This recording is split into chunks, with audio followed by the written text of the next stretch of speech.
BRS రెండు పార్టీలు మున్సిపాలిటీలో దోచుకున్నాయని నిర్మల్ ఎమ్మెల్యే ఏలేటి మహేశ్వర్ రెడ్డి ఆరోపణ.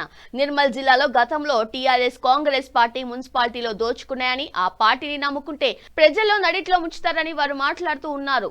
ఇకనైనా నిర్మల్ మున్సిపాలిటీ అభివృద్ధి చెందాలంటే బీజేపీ పార్టీ ఓటేసి అధిక మెజార్టీతో గెలిపించాలని నిర్మల్ ప్రజలకు విజ్ఞప్తి చేశారు. నమస్తే, నేను మీ మహేష్ అన్న మాట్లాడుతున్నాను.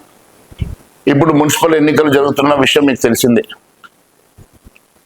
గతంలో బీఆర్ఎస్ కాంగ్రెస్ పార్టీలు మున్సిపాలిటీని గెలిచి అనేకమైనటువంటి అవినీతి, అనేకమైనటువంటి అరాచకాలు చేసిన సంగతి మీకు తెలుసు.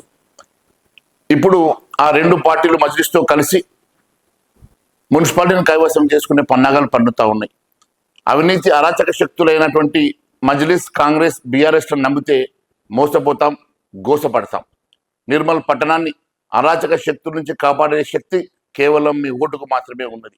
విజ్ఞతతో ఓటేయండి, భారతీయ జనతా పార్టీని గెలిపించండి, ధర్మాన్ని గెలిపించండి, నిర్మల్ని కాపాడండి. భారత్